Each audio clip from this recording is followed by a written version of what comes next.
کیا آپ جانتے ہیں ہمارے پیارے نبی حضرت محمد صلی اللہ علیہ وسلم کو بچپن میں کس نے دودھ پلایا اور وہ خوش نصیب خاتون کون تھیں جنہیں یہ عظیم شرف حاصل ہوا؟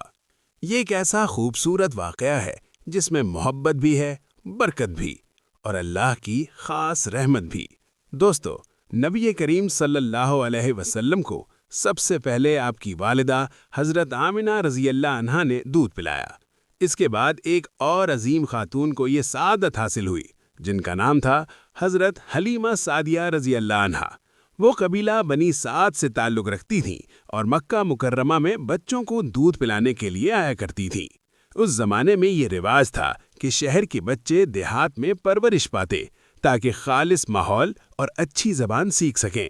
حضرت حلیمہ سعدیہ رضی اللہ عنہا ابتدا میں نبی صلی اللہ علیہ وسلم کو لینے میں ہچکچاہٹ محسوس کر رہی تھیں کیونکہ آپ صلی اللہ علیہ وسلم یتیم تھے اور عام طور پر دودھ پلانے والی عورتیں ایسے بچوں کو ترجیح نہیں دیتی تھیں۔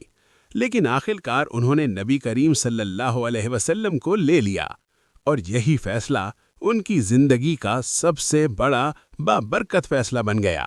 جیسے ہی حضرت حلیمہ سعدیہ رضی اللہ عنہا نبی کریم صلی اللہ علیہ وسلم کو اپنے گھر لے گئیں، ان کی زندگی بدل گئی۔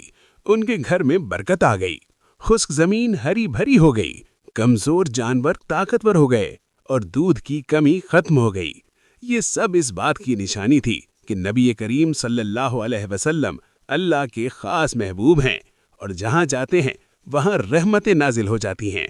حضرت حلیمہ سعدیہ رضی اللہ عنہا نبی کریم صلی اللہ علیہ وسلم سے بہت محبت کرتی تھیں اور آپ صلی اللہ علیہ وسلم کی بڑی محبت اور خیال سے پرورش کی۔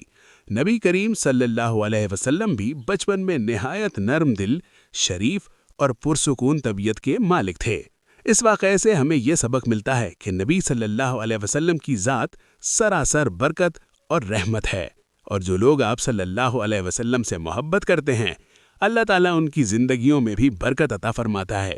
اب اگر آپ کو ایسی ایمان افروز ویڈیوز پسند آتی ہیں تو ہمارے چینل کو ضرور سبسکرائب کریں، ویڈیو کو لائک کریں اور شیئر کریں تاکہ یہ خوبصورت پیغام دوسروں تک بھی پہنچ سکے۔ جزاکم اللہ خیرہ۔